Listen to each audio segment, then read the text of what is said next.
Welcome to our channel 100% knowledge with success. Video देखने से पहले चैनल को सब्सक्राइब कीजिए और बेल आइकॉन दबाइए। नमस्कार दोस्तों, स्वागत है आपका एक बार फिर से बीएससी सेकेंड ईयर की केमिस्ट्री की क्लासेज में। हम बात कर रहे थे लैंथेनाइड्स की, केमिस्ट्री ऑफ लैंथेनाइड्स, जिसमें हम लैंथेनाइड्स की अलग अलग प्रॉपर्टीज़, अलग अलग गुणों के बारे में बात कर रहे थे। इसी क्रम में आज हम एक गुण की बात करेंगे, कौन से? लैंथेनाइडों में संकुलन प्रवृत्ति। लैंथेनाइडों में संकुल बनाने की प्रवृत्ति या संकुलन प्रवृत्ति, संकुलन प्रवृत्ति, ठीक है। Complexation in lanthanides, complexation nature of lanthanide, ठीक है, या कॉम्प्लेक्स फॉर्मेशन ऑफ लैंथेनाइड, ठीक है। तो देखो, लैंथेनाइड लिगेंडों के साथ मिलकर किस प्रकार के कंपाउंड बनाते हैं, किस प्रकार के कंपाउंड नहीं बनाते, तो इसके बारे में हमको बात करनी है। ये जो बात है वो हमारी थोड़ी सी लंबी चलने वाली है, 2-3 क्लासों तक चलेगी, क्योंकि हमारे पास देखो +4 ऑक्सीकरण अवस्था के बारे में भी बात करनी है, +3 के बारे में भी बात करनी है और +2 के बारे में भी बात करनी है।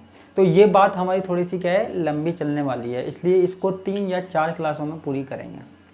तो टेंशन मत लीजिएगा, बस जुड़े रहिएगा, ठीक है। अब देखो, आपको पता है, देखो लैंथेनाइड जो होता है, लैंथेनाइडों में संकुल बनाने की प्रवृत्ति कम होती है, इसमें प्रवृत्ति कम होती है, लिख भी देता हूँ, संकुलन प्रवृत्ति कम होती है, संकुलन प्रवृत्ति कम होती है, ठीक है। यानी कि लैंथेनाइड संकुल बना तो लेते हैं, लेकिन ज़्यादा मात्रा में नहीं बनाते, अधिक संकुल नहीं बना पाते हैं। अब अधिक संकुल क्यों नहीं बनाते हैं, उनके पीछे क्या कारण है, वो हम बात करते हैं। देखो, सबसे पहली बात, कारण क्या है? संकुल बनाने की प्रवृत्ति कम होती है, इसके पीछे कारण क्या है वो हम देखते हैं। देखो, पहली बात, पहला कारण क्या है? इनका आकार क्या होता है? बड़ा होता है, इनका आकार बड़ा होता है। सीधी सी बात है यार, 57 से के बाद स्टार्ट हो रहे हैं, 58, 59, 60, 61, 62, तो आकार तो बड़ा ही होगा। और मैंने आपको बताया था, आकार बड़ा होगा तो वहाँ पे संकुल बनाने में दिक्कत आती है।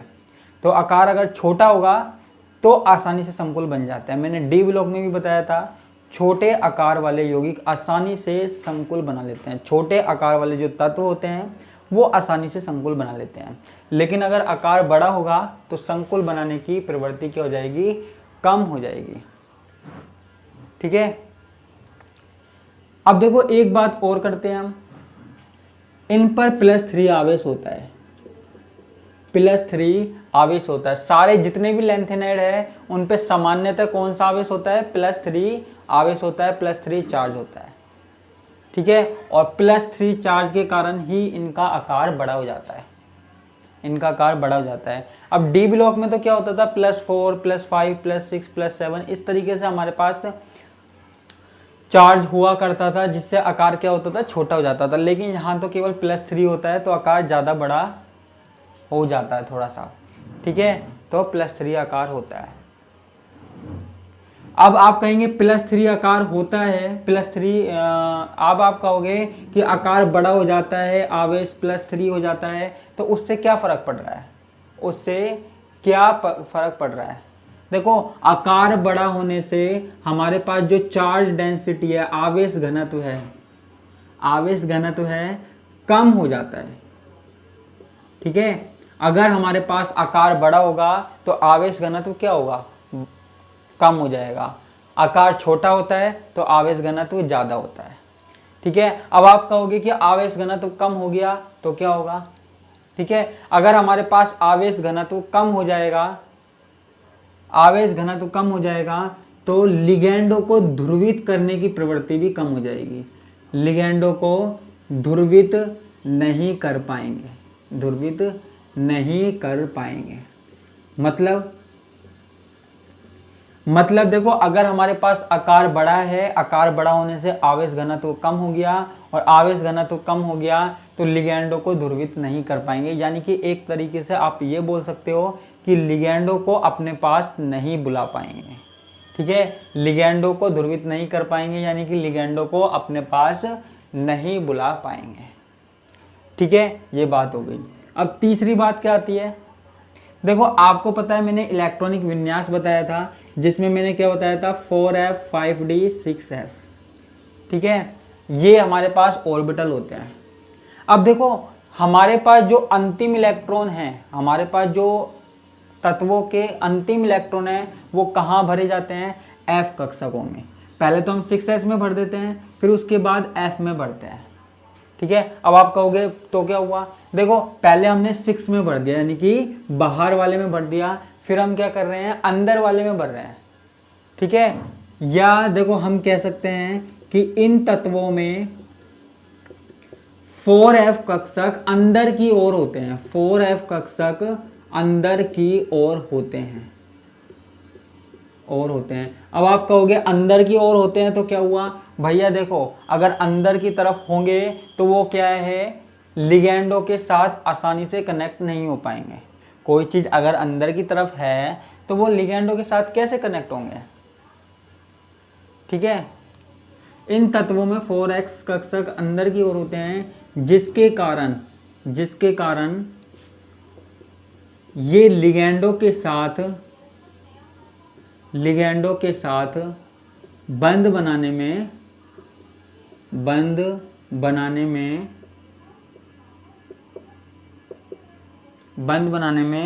क्या करते हैं, कम योगदान देते हैं, बंध बनाने में कम योगदान देते हैं। ठीक है, बंध बनाने में या बंध बनाने की, लिगैंडों के साथ बंध बनाने की प्रवृत्ति कम होती है। ठीक है, क्योंकि देखो आपको पता है बंध कैसे बनेगा, ऑर्बिटल्स की सहायता से बनेगा, लिगैंड की सहायता से बनेगा। ठीक है, तो अब देखो कोई इलेक्ट्रॉन अगर अंदर छुप के बैठा है, कोई ऑर्बिटल अंदर छुप के बैठा है, तो भैया उसके पास जाने में तो टाइम लगेगा, उसके साथ बॉन्ड बनाने में तो टाइम लगेगा। ठीक है, तो अंदर वाले कक्षकों के साथ बंध बनाने में या इलेक्ट्रॉनों का सहयोग देने में टाइम लगता है, इसलिए यहाँ पर क्या होता है कि संकुल बनाने की प्रवृत्ति कम होती है। ठीक है, तो 3 बड़े कारण हो गए, एक तो आकार बड़ा होता है, एक हमारे पास चार्ज +3 होता है, और एक 4f कक्षक अंदर की ओर होते हैं। और 4f कक्षक अंदर की ओर होंगे तो लिगैंडों के साथ बंध बनाने की प्रवृत्ति क्या हो जाती है, कम हो जाती है। ठीक है, इसी कारण से क्या होता है, लैंथेनाइड तत्वों में संकुलन की प्रवृत्ति बहुत कम पाई जाती है। ठीक है, फिर भी इसके कुछ संकुल ज्ञात हैं। ठीक है, कुछ स्थायी संकुल ज्ञात हुए हैं, हमें स्थायी संकुल ज्ञात हुए हैं। आप कहोगे सर जब इतने कारण हैं तो स्थायी संकुल कैसे प्राप्त हुए, हो गए भैया। देखो इनके स्थायी संकुल प्राप्त हो गए। स्थायी संकुल प्राप्त होने के क्या कारण हैं, वैसे तो ये आसानी से संकुल नहीं बनाते, लेकिन अगर बनाएंगे तो वो किस प्रकार से बनाएंगे। देखो इसके जितने भी स्थायी संकुल बनते हैं वो उन लिगैंडों के साथ बनते हैं जिनके अणु का जिनके पास क्या हो, कम ध्रुवित वाला हो, जिसके पास ऐसा परमाणु हो जो कम ध्रुवित हो। ठीक है, तो इनके स्थायी संकुल का निर्माण तब होता है। देखो वैसे तो स्थायी संकुल नहीं बन पाएगा, लेकिन जब बनता है तो वो किस कंडीशन में बनता है वो मैं बता रहा हूं। इनके स्थायी संकुल का निर्माण तब होता है जब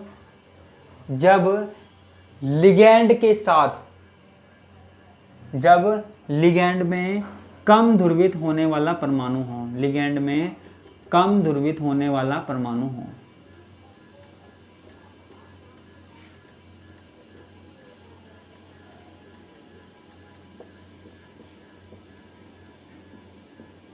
ठीक है, कुछ ऐसा होना चाहिए हमारे पास। ठीक है, तो आपको बस इतनी सी चीजें याद रखनी है, मैं इसको मिटा देता हूं। देखो ऐसी कोई बड़ी बात थी नहीं यहाँ पे जो मैंने बताई थी, बस आपको सिंपल सी बातें यहाँ पे याद रखनी है। ठीक है, तो यहाँ पे हो सकते हैं देखो एक बात मैंने आपको पहले भी बताई थी कि किसी भी परमाणु पर जितना ज़्यादा आवेश होगा, परमाणु पर जितना ज़्यादा आवेश होगा, परमाणु पर जितना ज़्यादा क्या होगा, आवेश होगा, जितना ज़्यादा आवेश होगा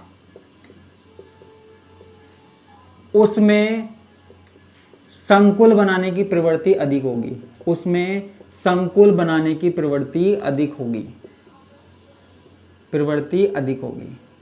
क्लियर है? ये मैंने आपको डी ब्लॉक में भी बताया था।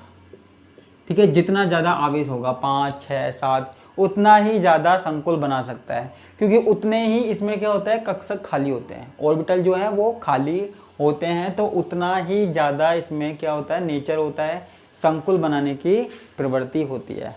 ठीक है, तो अगर लैंथेनाइड में देखा जाए तो सबसे ज़्यादा प्रवृत्ति किन में पाई जाएगी, Ln+4, फिर उससे कम पाई जाएगी Ln+3 और फिर सबसे कम पाई जाएगी Ln+2। ठीक है, यदि कोई लिगैंड ले लिया जाए, यदि कोई सा भी लिगैंड ले लिया जाए तो सबसे ज़्यादा संकुल बनाने की प्रवृत्ति किस में पाई जाएगी, लैंथेनम+4 में, क्योंकि इस पे प्लस चार्ज है ना, प्लस चार्ज है, आवेश ज़्यादा है ना, और यहाँ पे फिर इसकी प्रवृत्ति थोड़ी सी कम हो जाएगी और इसकी और भी कम हो जाएगी। सबसे ज़्यादा Ln+3 बनाते हैं। ठीक है, अब देखो अगर हमारे पास, अब एक बात पूछी जाती, देखो ये हमारे पास तब की बात कर रहे हैं जब हमारे पास एक ही प्रकार के लिगैंड हो, है ना, जब हमारे पास एक ही प्रकार के परमाणु हो तब हम बात करते हैं। ये जब एक ही प्रकार के परमाणु हो ना तब हम बात कर रहे हैं। ठीक है, ध्यान से समझने की कोशिश करना। जैसे अगर हम बात करें सीरियम की तो Cr+4 में सबसे ज़्यादा होगी, Cr+3 में उससे कम होगी और Cr+2 अगर होता है तो सबसे कम होगी। ठीक है, तो इस प्रकार प्रवृत्ति अधिक होगी। अच्छा, एक बात और करनी है। ठीक है, यदि हमारे पास लिगैंड समान हो, यदि लिगैंड समान हो, एक स्टेटमेंट और देख लेते हैं। यदि लिगैंड समान हो, ठीक है, यदि लिगैंड समान हो और जो आवेश है, ठीक है, हो तथा आयन पर समान आवेश हो, तथा आयन पर समान आवेश हो, समान आवेश हो, तो आप कहेंगे फिर क्या हो गया। तो फिर देखो, फिर हम क्या देखते हैं, जैसे हमारे पास लैंथेनम है, लैंथेनम सीरियम, है ना, समान आवेश है, lanthanum cerium Pr Pm Sm। ठीक है, अगर हमारे पास क्या हो और लास्ट में क्या आ जाएगा, Lu, ल्यूटीशियम। ठीक है, तो अगर हमारे पास क्या है, यदि लिगैंड समान हो, यानी कि हमको कोई लिगैंड दे दिया, कोई सा भी लिगैंड दे दिया और उसका किससे बॉन्ड बनाना है, इनसे बनाना है। ठीक है, किससे बनाना है, इनके साथ क्रिया करवानी है, तो सबसे ज़्यादा स्थायी संकुल किसके साथ बनाएगा, सबसे ज़्यादा स्थायी संकुल ल्यूटीशियम के साथ बनाएगा। क्यों? क्योंकि देखो जिसका आकार सबसे बड़ा होता है ना, मैंने आपको बताया था जब आकार बड़ा होगा, जब आकार बड़ा होता है, जब आकार बड़ा होता है तो संकुल बनाने की प्रवृत्ति क्या होती है, कम होती है। ठीक है, जब आकार बड़ा होता है तो जो संकुलन है, यानी कि संकुल कॉम्प्लेक्स है, वो बनाने की प्रवृत्ति क्या होती है, डाउन होती है, कम होती है। ठीक है, लेकिन जैसे जैसे हमारे पास चलते जाते हैं, ठीक है, लेफ्ट टू राइट चलते जाते हैं, दाएं हाथ पे चलते जाते हैं, तो हमारे पास क्या होता जाता है, आकार छोटा होता जाता है। मैंने आपको बताया था ना, आकार छोटा होता जाता है, किसके कारण, लैंथेनाइड कॉन्ट्रैक्शन के कारण, लैंथेनाइड संकुचन के कारण। और जब हमारे पास आकार छोटा होता जाएगा तो सबसे छोटा आकार जिसका होगा वो आसानी से क्या बना लेगा, संकुल बना लेगा। ठीक है, तो सबसे छोटे आकार वाला परमाणु आसानी से संकुल बना लेता है और जो सबसे बड़े आकार वाला है उसको संकुल बनाने में प्रॉब्लम आती है। ठीक है, ये देखो कुछ सिंपल सी बातें मैं इसलिए कर रहा हूँ क्योंकि मुझे है ना कल की क्लास से कुछ चीज़ें क्लियर करनी है, कुछ एक्स्ट्रा चीज़ें पढ़ानी है, तो उनके लिए ये पढ़ाना जरूरी है। ठीक है, तो लैंथेनम की बात करें तो वो सबसे कम संकुलन प्रवृत्ति दिखाएगा और ल्यूटीशियम तक जाएंगे लास्ट तक तो वो संकुलन प्रवृत्ति ज़्यादा दिखाएगा। ठीक है, तो संकुल बनाने की प्रवृत्ति बढ़ती जाएगी क्योंकि परमाणु आकार क्या होगा, कम होता जाएगा। मैंने आपको बताया था इलेक्ट्रॉनिक विन्यास में परमाणु आकार कम होता जाएगा। ठीक है, अब देखो जो लैंथेनाइडों की समन्वय संख्या है वो कितनी होती है। देखो लैंथेनाइडों की समन्वय संख्या वो लगभग होती है 6 से 9, यानी कि लैंथेनाइड जो है 6 से 9 तक बॉन्ड बना सकता है आसानी से, 6 से 9 तक लिगेंडों के साथ बॉन्ड बना सकता है। ठीक है, लेकिन कुछ लिगेंड जैसे NO3, ठीक है, जैसे NO3 लिगेंड है हमारे पास, जो कि हमारे पास क्या होते हैं, द्विदंतुक होते हैं। क्या होते हैं, द्विदंतुक होते हैं। इनके साथ जो केंद्रीय धातु आयन है वो ज्यादा समन्वय संख्या वाले यौगिक बना सकता है। ठीक है, तो इसके साथ हमारे पास समन्वय संख्या 12 वाले भी यौगिक बना सकता है। के साथ लैंथेनाइड